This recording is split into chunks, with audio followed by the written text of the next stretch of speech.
Well, hello, family. This is um, installment number 2 of the Israel teaching that I've been talking about. I kind of hope that I'll be able to finish the 3 of these and then maybe do a summary. Maybe if I get some of the stuff out of me um, in a little bit more detail, then I'll be able to give a better summary at a later date. I don't know. We'll see. There's so many details that are attached that it's hard not to bring some of those things to help in the understanding. So anyway, installment number 2, I'm going to be talking about from the time of uh, kind of the church era, um, maybe from around 70 AD up till about 1850. Um, and so the last teaching I gave on Israel was kind of the biblical perspective of the fact that there are promises that are still out there that have to do with the people and the land, but also the understanding that they are partially blind now, and that there's no other way to heaven but through Christ, and that um, that they're in a place of being apostate right now.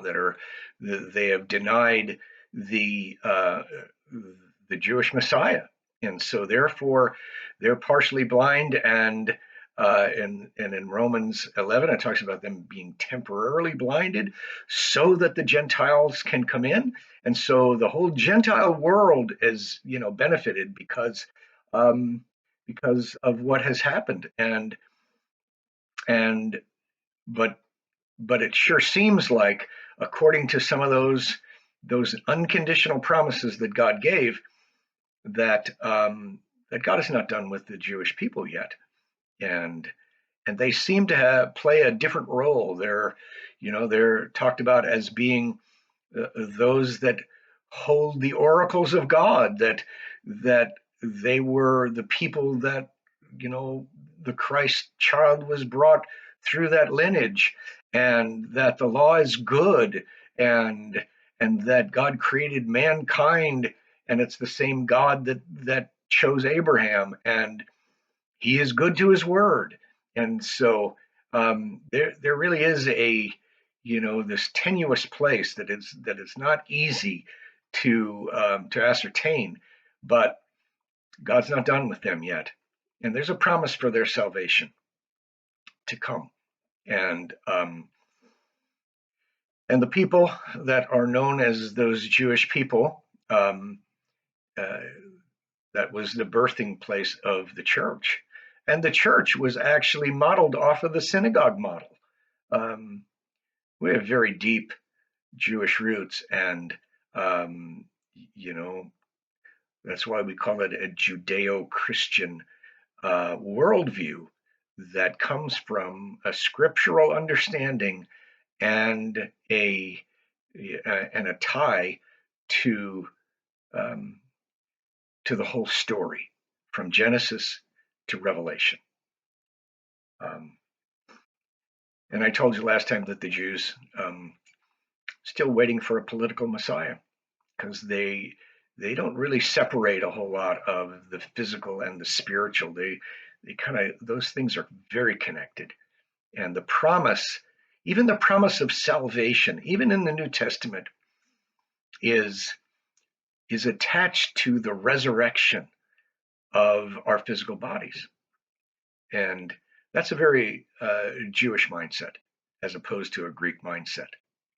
And um, so this teaching, I'm going to talk to you guys a little bit about what happened after the resurrection.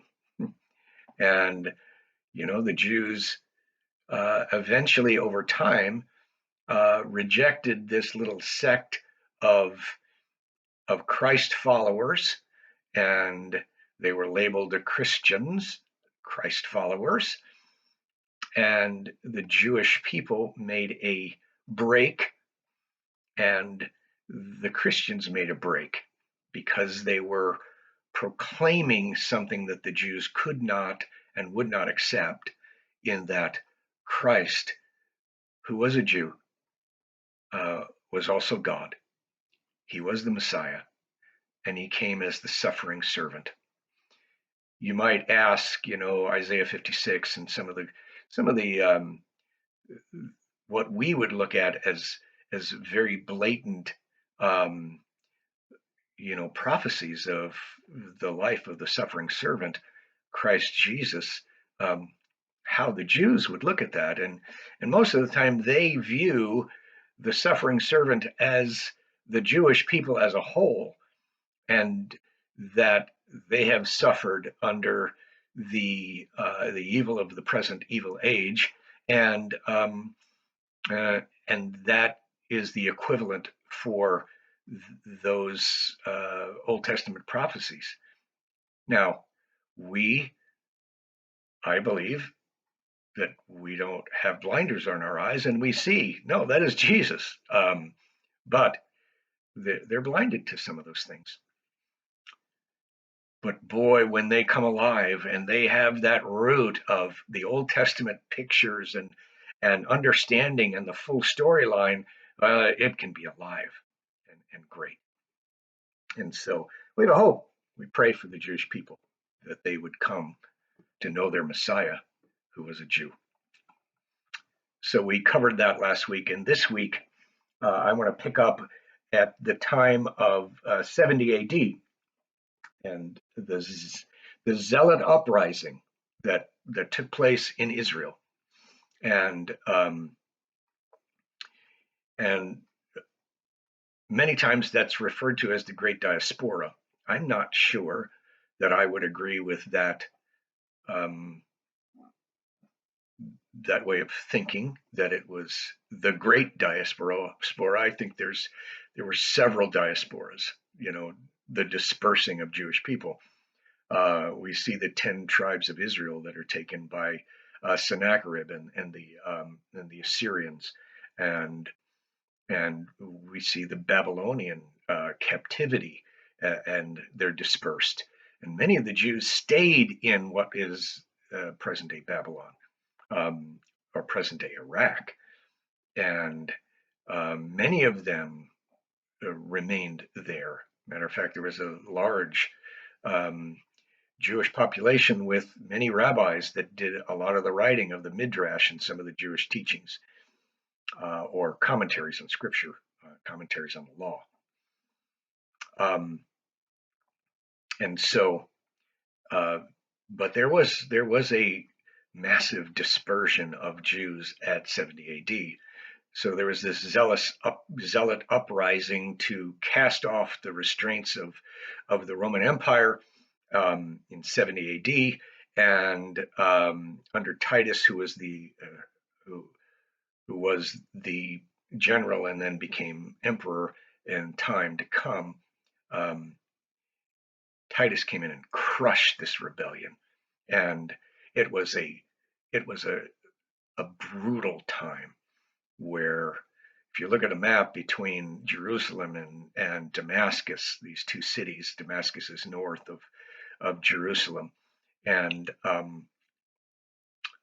there were crucifixions all the way up and down that highway of of the Jews, and they were then dispersed throughout areas of the Roman Empire, and many of them fled even east, and fled back into Persia, and some of them made their way all the way to China. There was a small Jewish population in China, and so this dispersion does take place, and it was a brutal time, and so.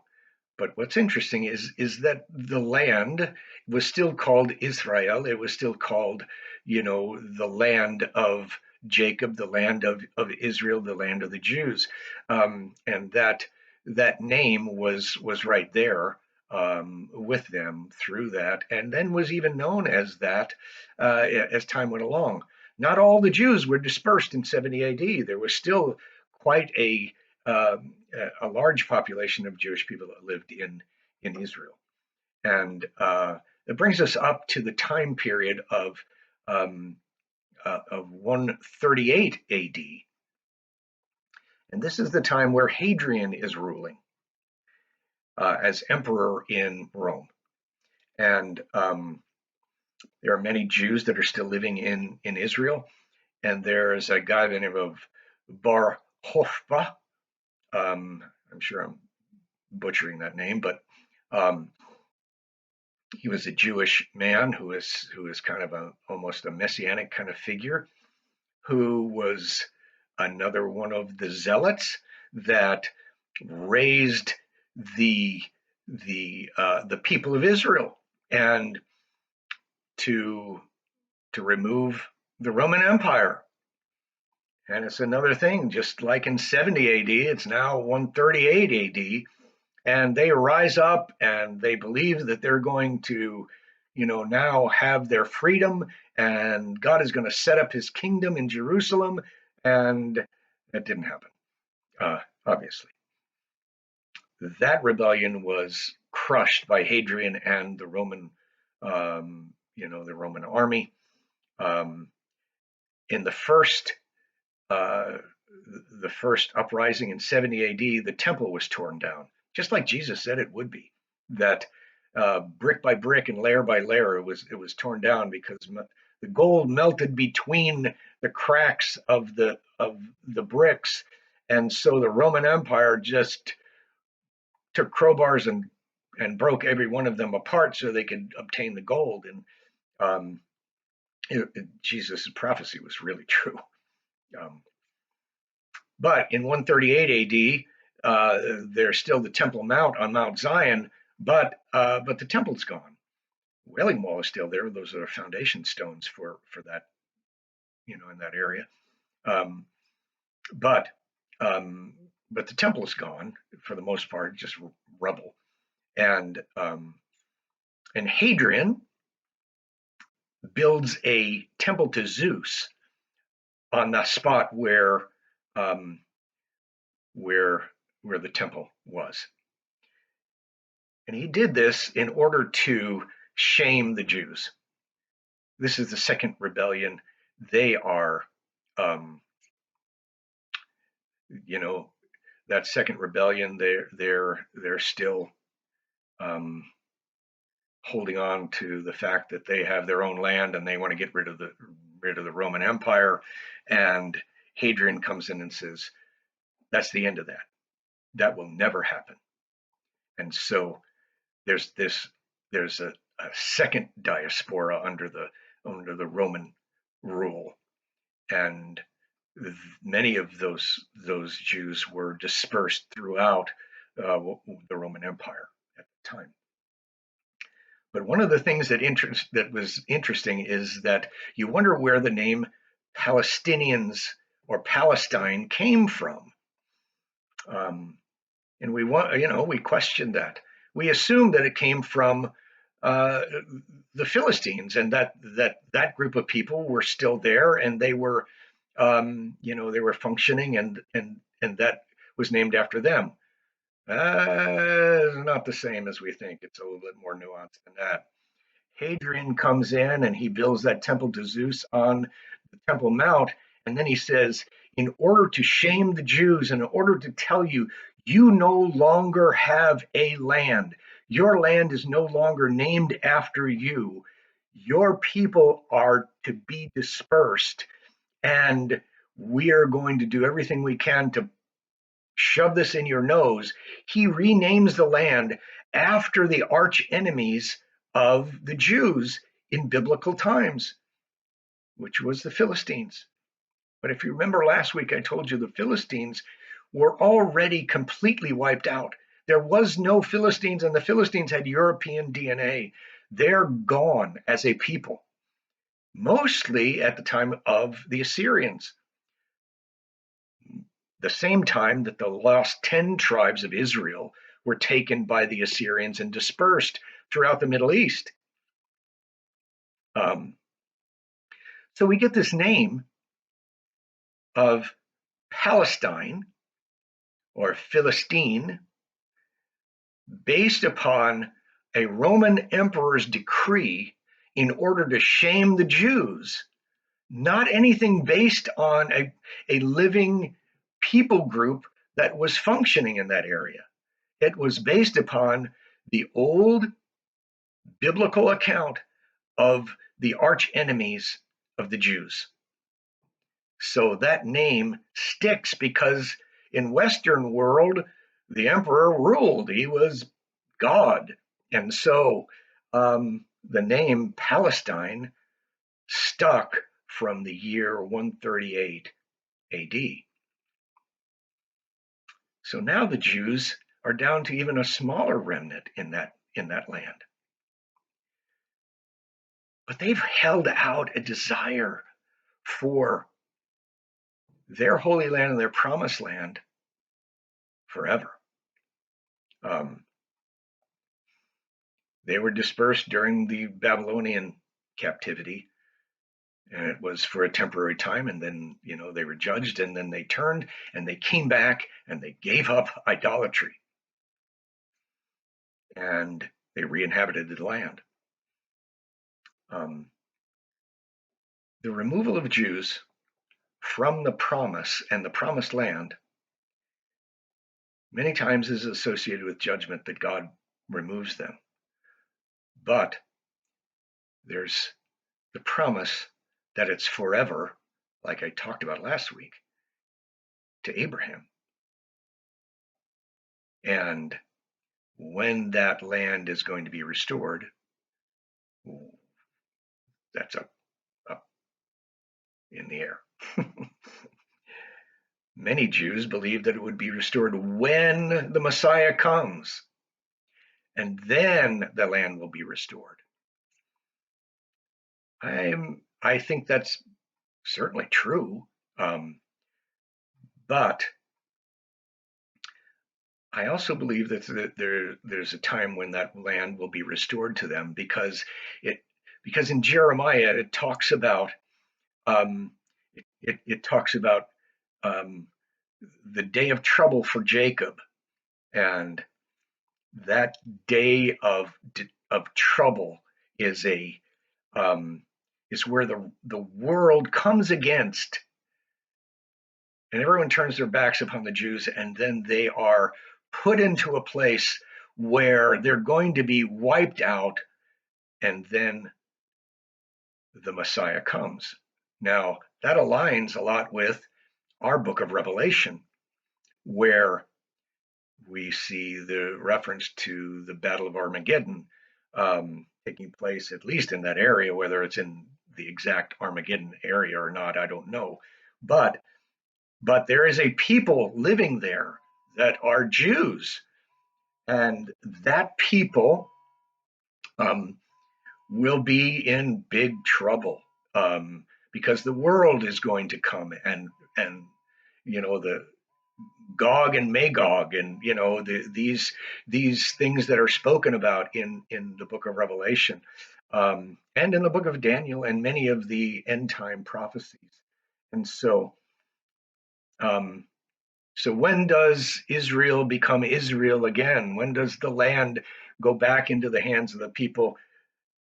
We'll tell the story a little bit more.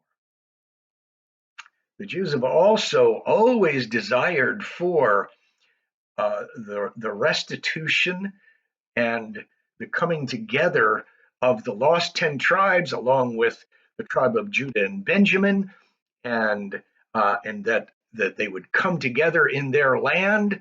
And that's a deep-seated hope for the Jews.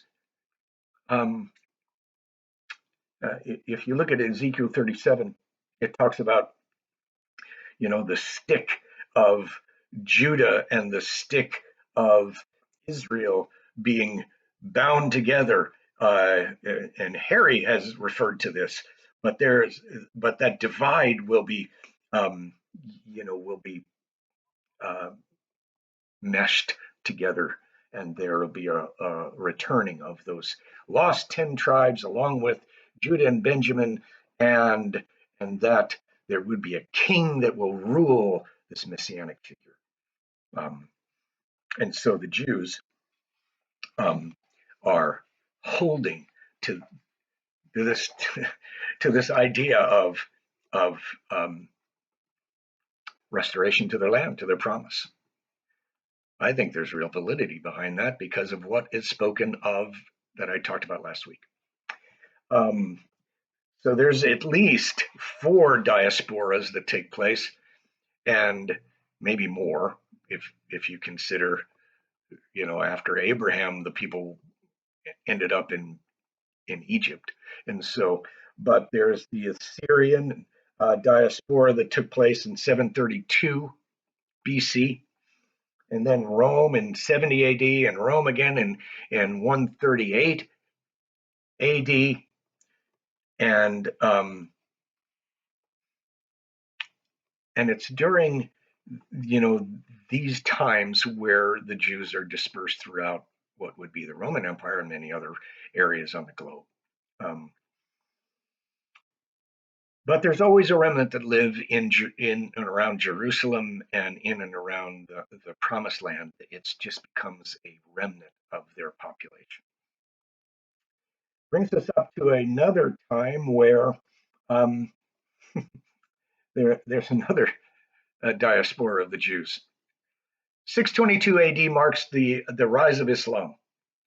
The Prophet Muhammad writes the Quran and receives the revelation in the cave of the voice of the prophet that comes as what they say would be the final words from heaven.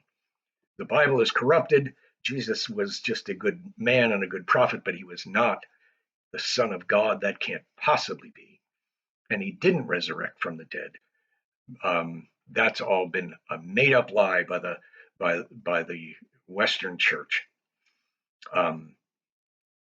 Obviously, we don't believe that. We believe that what we have is truth, because it is.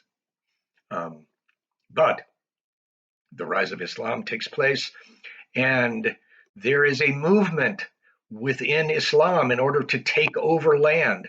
And in 638 AD, Islam takes over Jerusalem and takes over what is called Palestine from the time of Hadrian. So another 400 or 500 years of time where the Roman Empire rules, and then the Byzantine Empire is ruling, and now Islam comes and rules in that area. And there is a harsh treatment for the Jewish people under Quranic law, and there are different factions of how Jews are handled in Islam. But during 638, there is another dispersion of Jews. So wow, you've got diaspora all over the place, and it's after this time period you start to see larger Jewish communities that are located in Europe, that are located in Spain, that are located in North Africa, and that are still located in present day Iraq and Iran, and they're dispersed. There's always a remnant that live in and around the Promised Land, but the Jewish people that live in Poland, in Germany, in France, and Northern Europe come under the name of the Ashkenazi Jews, and that's named after a name of, they think, a patriarch of the time of Noah. And then there's the Sephardic Jews that live in Spain and the Middle East. And there's a little bit of differences between them because they mix the Hebrew language with the language of the people there. And so the Ashkenazi Jews speak Yiddish, which is kind of a German Hebrew mixture. And in Spain and Northern Africa, they take on a Spanish tinge, and the language is a little bit different. And and they are very separate communities, though, because their practices are very different. Their food, their dress, their festivals, what the God that they worship, the book that they venerate, um, the teachings that they have, the synagogues. There are very different people than the people that are in those areas.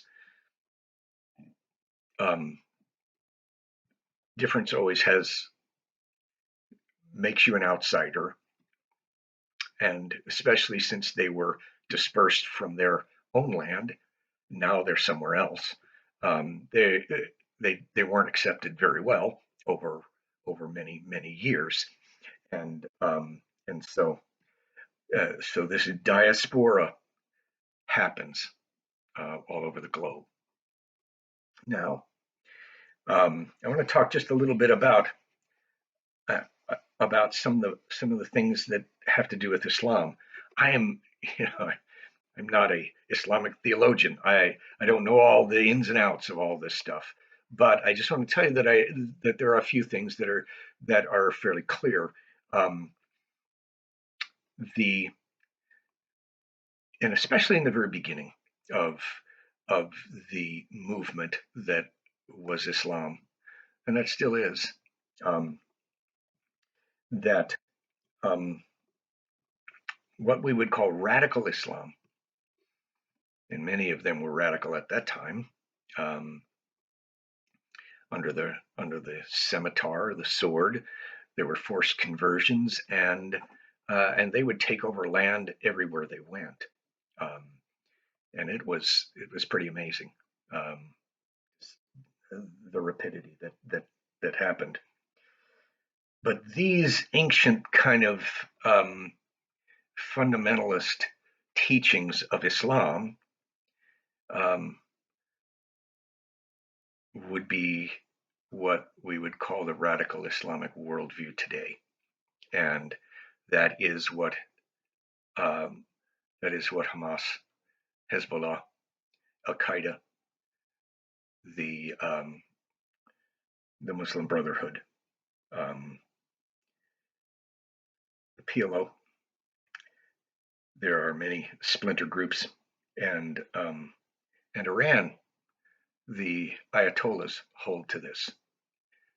Now, not all Islam holds to this. I just want to tell you that many of the Sunni majority of Islam is not um, doesn't hold to this, and looks at some of the references in the Quran as more spiritual than they are instructive.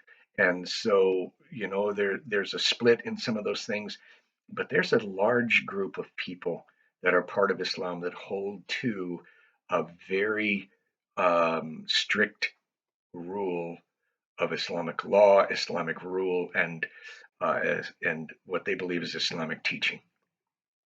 Um, the original view of the armies that didn't flee but came out of Saudi Arabia and moved and took over lands was what they would call a pan-Islamic worldview. This worldview is calls for, I'm going to read just a little bit, for a solidarity and united Islamic nation.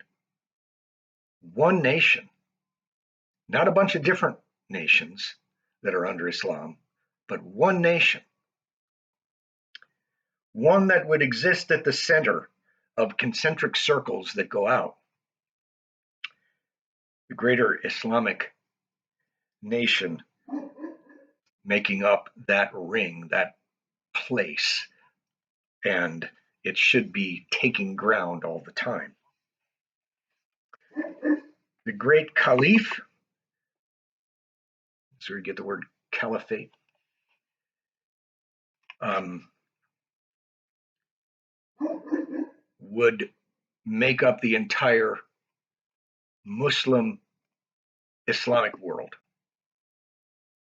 This is a utopian view that um,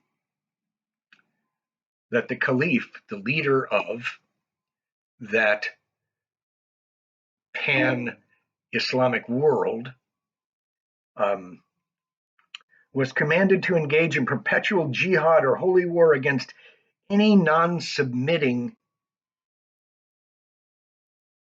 nation or world outside of what they would call Dar el-Islam.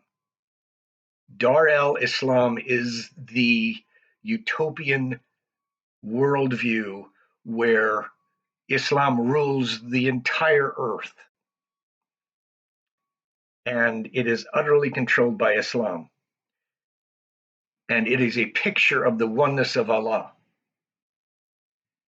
And the entire world under this view would have to submit to Sharia law.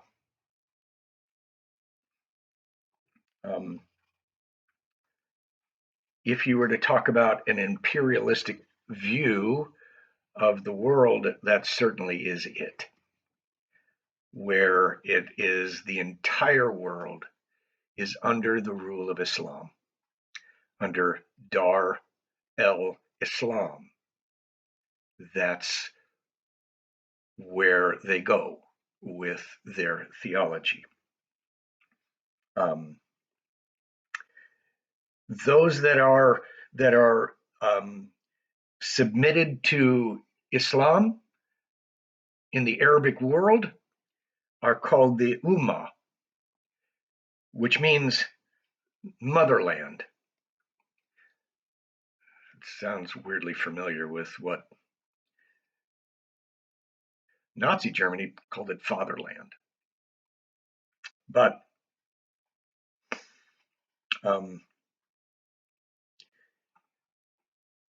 so there is the Islamic world under one nation, and then there's the not Islamic world, and that's where war takes place, because Islam needs to take over every area. The Ummah, according to an aspect of Islamic tradition, which I just want to tell you, not all of them hold to that, is ruled by a caliph who would inherit his mantle of earthly authority from the Prophet Muhammad. So he has to be a direct descendant of Muhammad.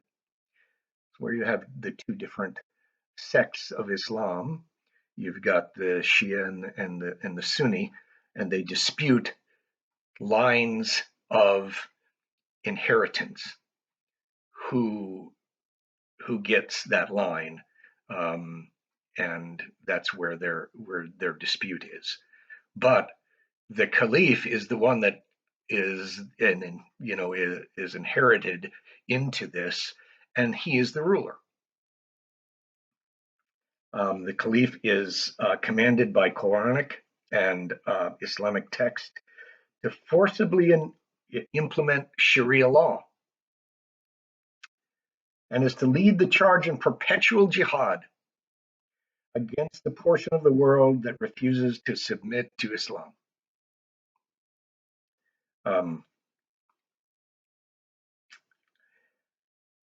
When they take over a land, and the people that they take over, and the Jews were included in this,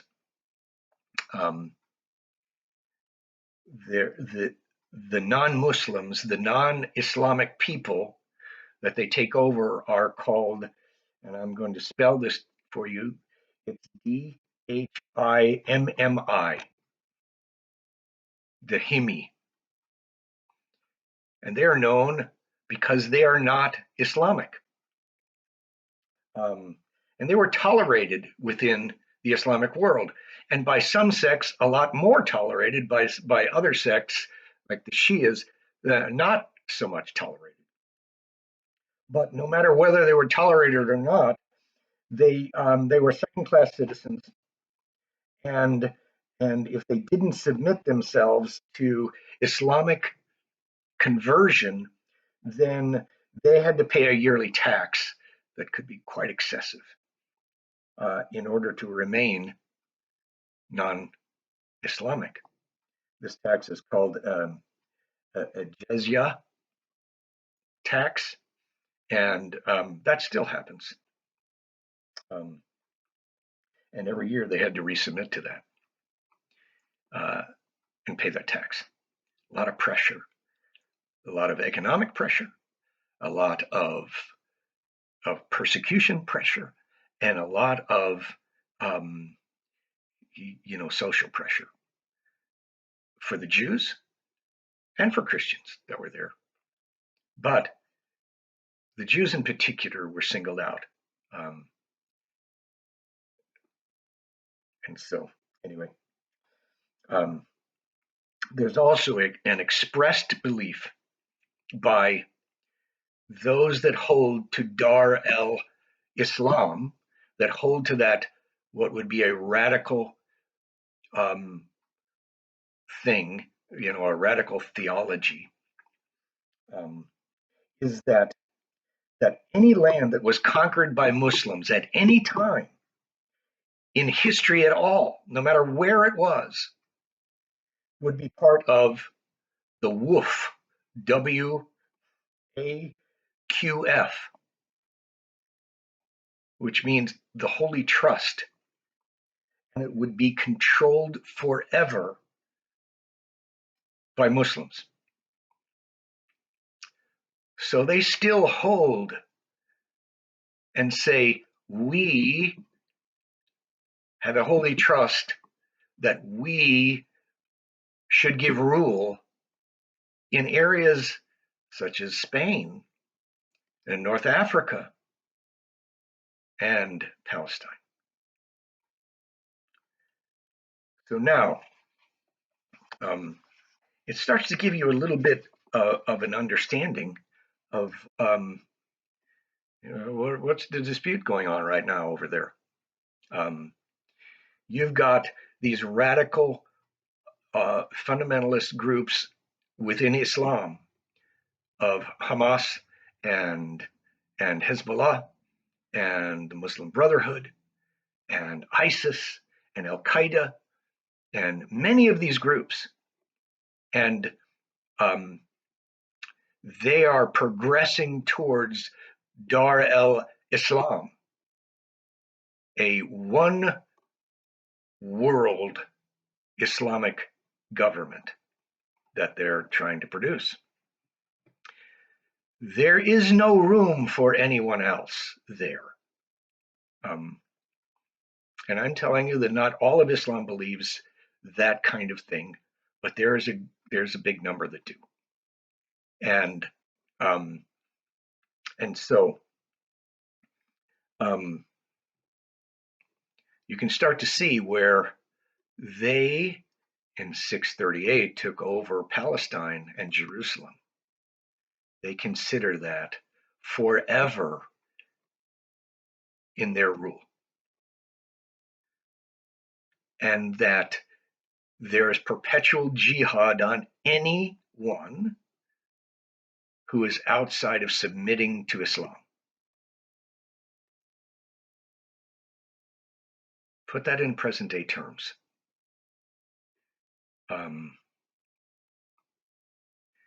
And that theology comes crystal clear. And there is no room for a Jewish state. Islam has to rule for the oneness of Allah. Again, I just want to tell you there are other Muslims that don't believe that, but it is within the very fiber of the groups that we're seeing and naming and in the news. And so we'll talk more about that as next week when we talk about the modern times.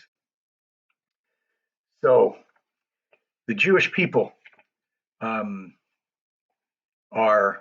they're held under this weight and I've already told you a little bit about the Islamic rule. They consider themselves like between around 650 AD to 1850 AD as between the cross and the crescent. There's always a remnant of Jews that live in Palestine or in that land. I would prefer to say the land of Israel, because I don't want to follow Hadrian, who was an absolute pagan. Just because he was in the West doesn't mean that he should get rule over what it's called. That land was promised to Abraham, like we talked about last week.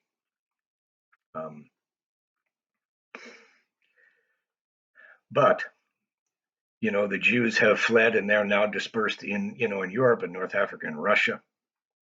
When the New World is discovered, 1492, Jews flee to a new land with a new hope, because there's persecution that is taking place, not just with Islam, but in the European nations.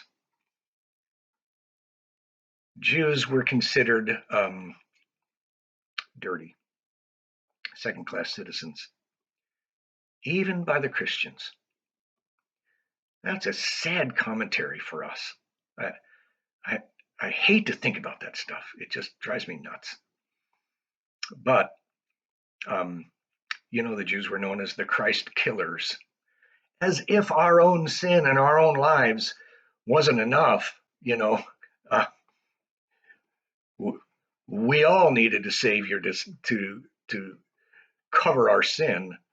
But, the Jews were considered outside of the promise of God now. They were considered the Christ killers, and therefore what we would call is replacement theology starts to enter in, where the promises in the Old Testament were either spiritualized to just mean that it only is for the church now, and that God has replaced his promised people, the Jewish people. He has replaced them now, and they have no further part, and they have no other role to play. And a matter of fact, they just need to be gotten rid of. And so the Jews are expelled from England in 1290 AD. Can you imagine that the king comes and says, every Jew that is located in our land has to leave. You have no place here, and we're going to confiscate your land and your goods. France does the same thing in 1306.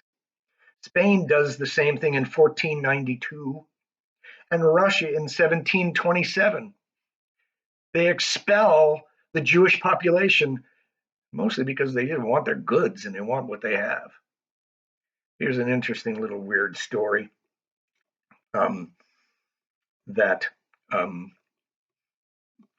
during the Middle Ages, and I'm thinking about the time around St. Francis, 1100, something like this, where the most of the people are on a barter system, but a monetary system is starting to come in, and it's changing over. The wealthy certainly use a monetary system, but the everyday people, mostly they just barter within their villages and towns. And like St. Francis and many of the Christians of the day, we looked at we would say money is evil, that the love of money is the root of all evil. And so but this very literal understanding of what money was coinage, and they looked at it as what they would call filthy lucre. And and even St. Francis, if you touched a coin and you were a Franciscan, you had to do penance because it was so dirty that you touched it. It was a sin. Um, and so most of the Christian world didn't want to handle a new monetary system. They didn't want to handle money. They thought it was evil and ugly and dirty. And so, who did they find that could do this work for them? Um, the dirty Jews that they said,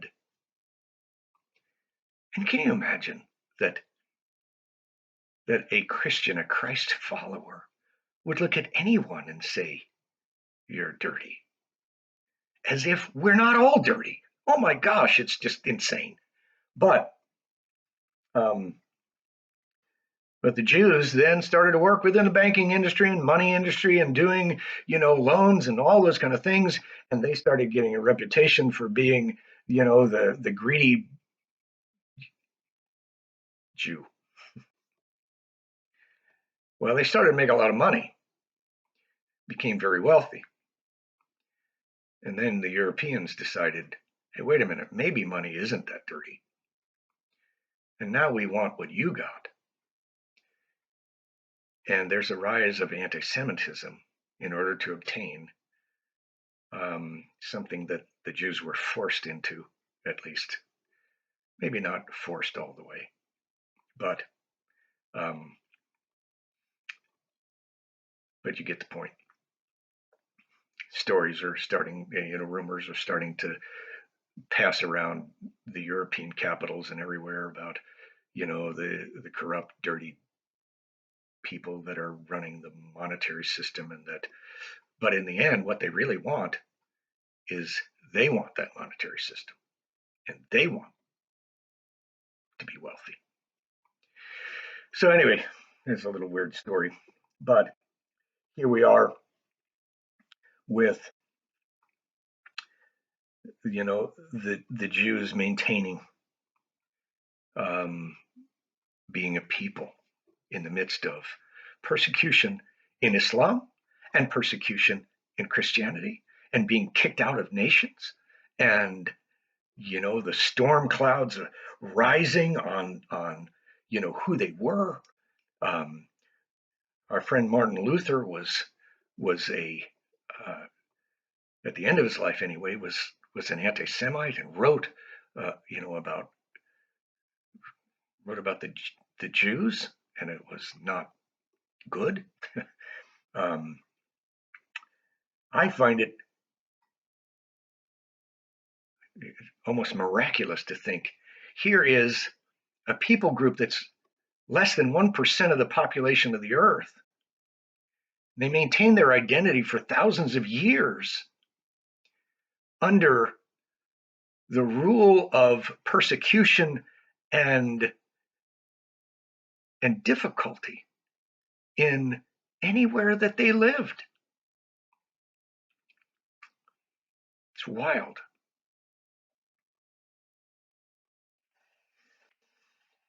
And they maintained that identity even when they lost their land, even when they lost their temple, even when they lost the sacrifice. And here they are as a people, maintaining as a people through all of that.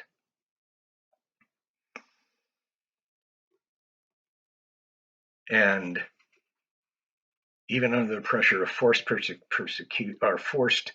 conversion by both the church, in particular in Spain and many of the Roman Catholic areas, that you couldn't be a Jew and live in those lands. And so they would convert outwardly and then go home and practice their Judaism behind the closed doors. But their neighbors would turn them in to the Inquisition. And part of the Inquisition was rooting out Jews that were claiming to be Christians but really were Jews, and putting them under torture for them to convert and cleanse the church. It becomes so dark. Um, so takes us up to the time where there is a caliph that is ruling in Turkey, in present day Istanbul. Been there, seen the palace there, um, and it's called the Ottoman Empire, and it was an Islamic rule, and it was from 1516 to 1918. um, and they were ruling under what they would call the pan-Islamic rule that we talked about a little bit earlier, is that there is the home, the motherland, and then there is everything outside of that, and we have perpetual jihad against them, and we are going to take their land as much as we can and convert them under the sword to Islam. And this is what the Ottoman Empire stood for. And they were ruling in what is Palestine. But as time went along, their rule became less and less powerful because they were more and more backward, and many of them were wealthy and living off their own wealth and just didn't care a whole lot anymore. Religion became less of a priority, and materialism became a little bit more. Um, and the area of Palestine, um, which really didn't have any really boundaries at the time. It was part of the Ottoman Empire and part of this one nation under Islam. And but it was a desolate area. Population was low. There were nomadic tribes that lived there, and certainly the part of the Negev Desert in the south was almost uninhabitable at the time. The city of Jerusalem was just a rubble. To give you just some idea, Mark Twain visited Palestine, and he was a great communicator. I don't know what you think about him, but he was a good writer. And in 1867, he describes his visit to the Holy Land because he went on pilgrimage there. Um, he says, "Desolate country. The soil is rich enough, but is given wholly over to weeds and a silent, mournful expanse. A desolation is here that is not even imaginable, and it can reach with no pomp of life and no action. We never saw a human being on a whole route that we went. There was hardly a tree or a shrub anywhere. Each olive tree and cactus, whose fast friends of the worthless soil had almost deserted that country." This area was really desolate,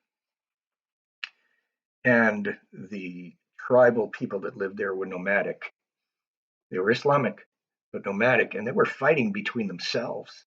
There was not a centralized rule outside of the Ottoman Empire giving some kind of oversight, and they stationed, military people there, but they were few and far between, and uh, they didn't know how to control all this stuff that was going on. Um, give you some idea of what was, what the population was like. 1865, the population of Palestine was about 300,000 people. At the same time, the city of Vienna had 1.2 million in that one little city. Palestine was sparsely inhabited. Of those 300,000, probably about 100,000 were Jewish inhabitants that still lived in a remnant population, mostly around the ruins of Jerusalem. You also had about 25,000 soldiers of the Ottoman Empire that lived there. You also had another minority population of Armenians and Greeks. The um, the Arab nomadic population was probably less than 200,000. Not very many people that lived in that area. Those are the kind of the um, demographics of what's going on around 1850, and I've used that loosely. I just picked that date um, only because in Europe there starts to be a little bit of a move towards what we call Zionism. And so starting, in 1850, there's a growing storm cloud within Europe of anti-Semitic thought. And the Jews see this. They see this coming. There's also, for the first time in many of the lands, a move towards nationalism.